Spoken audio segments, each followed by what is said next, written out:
La primera sesión con oradores de las llamadas Cortes Constituyentes, en julio de 1977, fue la primera vez desde la Guerra Civil que volvía a ver en el Congreso y a hablar en la tribuna de oradores representantes del Partido Socialista Obrero Español, una buena ocasión para que su líder reivindicara la historia de su partido.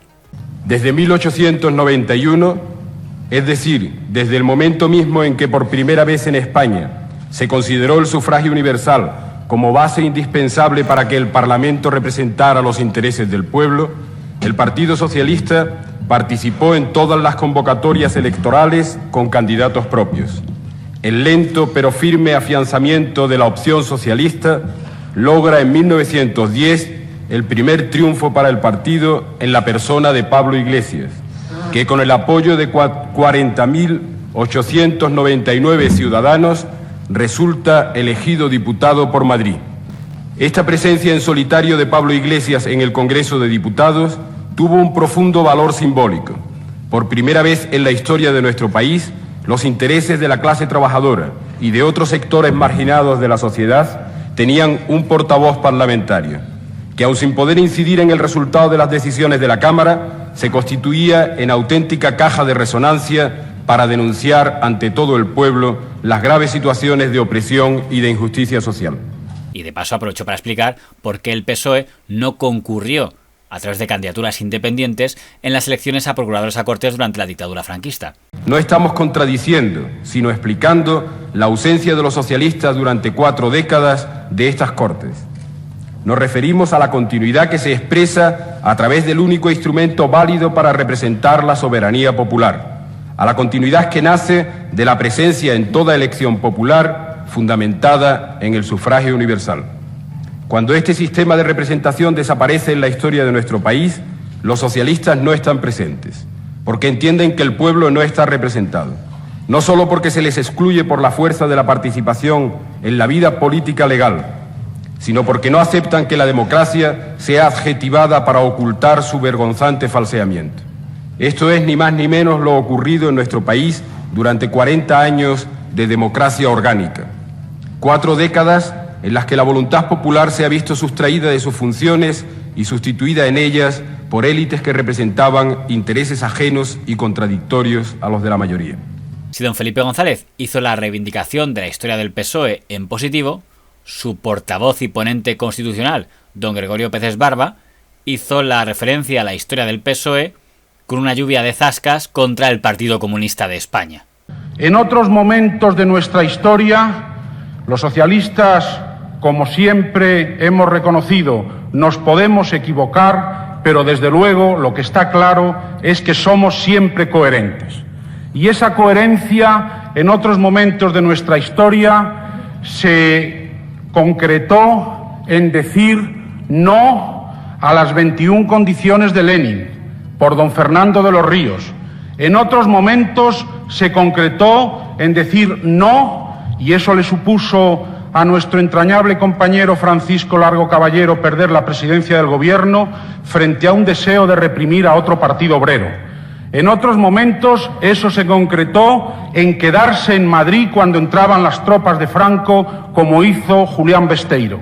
Y hoy esa coherencia se concreta en una defensa del Parlamento. Era una lluvia de autoelogios a la historia del PSOE que tenía bastantes ataques al Partido Comunista. Reivindicaba que don Fernando de los Ríos se negó a apoyar los 21 puntos de Lenin. Es decir, se negó a hacer lo que hicieron los fundadores del Partido Comunista de España, que sí aceptaron los 21 puntos de la Unión Soviética. Dice que el señor Largo Caballero fue apartado del gobierno de la Segunda República porque se negó a perseguir a otro partido obrero. Está hablando de la aniquilación del Partido Obrero de Unificación Marxista, del POUM, acusado de trotskista, que, de acuerdo a la historia del PSOE, fue aniquilado por orden de la Unión Soviética y con el apoyo del Partido Comunista de España. Y reivindica a don Julián Besteiro, que recordemos, dio el golpe de Casado contra el doctor Negrín, al que acusaba de estar favoreciendo al Partido Comunista de España. 3 ataques en uno.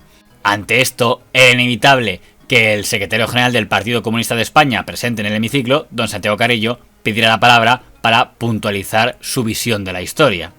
He quedado muy sorprendido de la afirmación de mi amigo y compañero Peces Barba sobre la coherencia de la política del PSOE desde los lejanos tiempos del año 1921. Y he quedado muy sorprendido porque dos de los ejemplos que ha dado Peces Barba, cuyas cualidades de jurista yo aprecio y respeto, pero que ha puesto en evidencia que no tiene las mismas cualidades como historiador, dos de los ejemplos que ha puesto no son ejemplos de la coherencia del PSOE. Porque la crisis en la que dimitió el señor Largo Caballero no fue provocada por la oposición de Largo Caballero a perseguir un partido obrero, y fue en gran medida no un producto de la coherencia, sino de la incoherencia del PSOE, porque quien provocó aquella crisis fue otro dirigente del PSOE, don Indalecio Prieto. Y yo hablo no como historiador, pero sí como un testigo de la época, aunque personalmente preferiría tener la edad del señor Peces Barba y hablar como un historiador. Y el hecho de que el señor Besteiro se quedase en Madrid tampoco fue una muestra de la coherencia de la política del PSOE. Se quedó en Madrid porque el señor Besteiro se había levantado en un golpe militar contra un presidente que era precisamente otro miembro y otro dirigente del Partido Socialista, el doctor Negrín. Es decir, que aparte de que a mí me sorprende este afán de mirar a la historia, lo que quería decir, de pasada, repito, es que esa coherencia no es tal coherencia, sino el fruto de las incoherencias internas que ha habido en el PSOE a lo largo de su historia. Sería uno de los primeros zascas de la legislatura. En el tema de la caída del señor Largo Caballero pueden tener razón los dos. Era innegable que el señor Prieto era enemigo del señor Largo Caballero. Ahora bien, tampoco puede el señor Carrillo dar a entender que el Partido Comunista no tuvo nada que ver con la caída del señor Largo Caballero, porque el propio señor Carrillo en otras entrevistas ha reconocido que hubo esa vinculación. Llega un momento en que el Partido Comunista considera que la dirección militar de Largo Caballero no es acertada. Y es que durante ese periodo sería algo habitual que los representantes del PSOE siempre dijeran que ellos eran la izquierda que siempre había sido democrática, no como el Partido Comunista, que era la izquierda que apoyaba la dictadura del proletariado en la Europa del Este. Un tipo de afirmación que el señor Carrillo no acostumbraba a dejar sin respuesta. De manera enfática y radical que el socialismo es libertad. En este sentido no tenemos que pasar cuentas con nuestra propia historia. Desde luego, este concepto de libertad no es el mismo en todos los partidos marxistas. Es obvio que existen hoy en el mundo partidos marxistas que niegan la libertad. Las diferencias entre socialistas y comunistas, que la historia del socialismo en España no es tan lineal como piensa el amigo Viols. Y yo hablo en tanto que testigo de esa historia. Que dentro del Partido Socialista Español ha habido tendencias partidarias de la dictadura del proletariado y de la bolchevización del Partido Socialista que en un momento tuvieron la dirección. En aquella sesión también habló por primera vez en mucho tiempo un nacionalista catalán, don Jordi Pujol Soley, secretario general de Convergencia Democrática de Cataluña. En su caso, reivindicó a don Lluís Companys y a la Lliga Regionalista. Las elecciones del 15 de junio dieron, como ustedes saben, una amplia mayoría autonomista. Tenemos el ejemplo de lo que sucedió con la minoría catalana en 1932, en que desde esta misma tribuna hablaban bajo la dirección de un hombre netamente de izquierdas, en un tiempo crispado de un hombre que era Lluís Companys, los diputados de la Lliga, Estelric, Abadal, hicieron aquí su brillante defensa de Cataluña y de su estatuto, aceptando la dirección de lo que era el dirigente de una izquierda que en aquel momento, en algunos momentos, era agresiva precisamente contra las posiciones políticas que ellos defendían.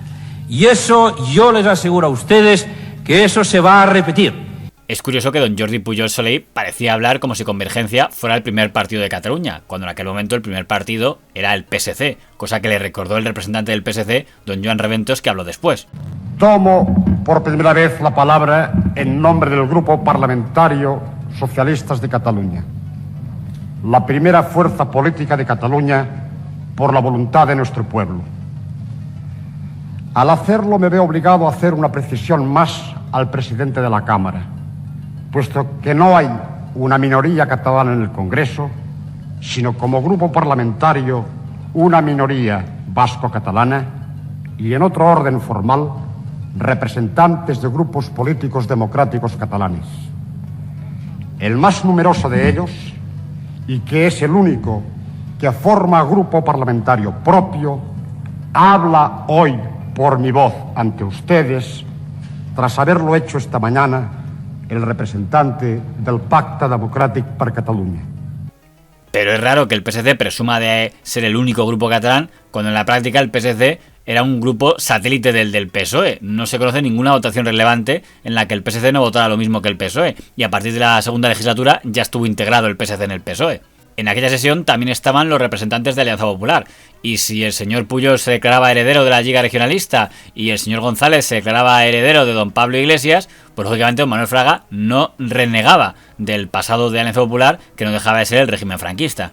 Queremos declarar de una vez para todas que no vamos a recordar cada día nuestra lealtad a una época que ya solo la historia puede juzgar y que en su conjunto consideramos una etapa relativamente positiva de la historia contemporánea de España, con las imperfecciones de toda obra humana. No nos consideraremos obligados a hacer demostración diaria de una actitud de la que ya hemos dado prueba en unas y otras circunstancias, que mantendremos contra la injuria y la calumnia, dejando expresado de una vez nuestro claro pensamiento al respecto. Consideramos, por otra parte, de muy escasa utilidad para España el debatir lo ya pasado y, más aún, el abrir irresponsablemente las viejas heridas de un siglo largo de enfrentamientos civiles. Hemos de asumir el pasado porque esa es nuestra realidad histórica y social. Pero la parte más curiosa es cuando le tocó hablar a el representante de la Unión de Centro Democrático. En ese momento el presidente del grupo parlamentario de UCD era don Leopoldo Calvo Sotelo. Luego dejaría de serlo cuando entró a ministro. Pero es llamativo que don Leopoldo Calvo Sotelo se desvincula de cualquier pasado. Unión de Centro Democrático es, sin duda, la más reciente entre las formaciones políticas presentes en el Congreso. No puede invocar, como otros partidos, un pasado lejano o brillante. Pero tal vez por esa razón se siente más comprometida con el futuro, con ese futuro superador de enfrentamientos antiguos que tenemos la obligación, más aún, el mandato de construir. Escuchando al señor don Leopoldo Calvo Sotelo, parece que quiere dar a entender que los dirigentes de UCD no tenían pasado, que todos habían nacido políticamente en 1977. Como si don Marcino Oreja Aguirre, don Gabriel Cisneros Laborda y tantos otros no hubieran sido consejeros nacionales del movimiento, o el propio don Adolfo Suárez, secretario general del movimiento. En eso parece que era bastante más honesto don Manuel Fraga Iribarne. Son las dos estrategias que había en aquel momento en la derecha democrática española. Los que entendían que para ser demócrata no hacía falta renegar de su pasado franquista, y los que entendían que para ser demócrata debían olvidar como si no hubiera existido el pasado franquista. Y a efectos del electorado era mucho más rentable la segunda posición, quizá porque los electores de derecha también querían olvidar su pasado franquista.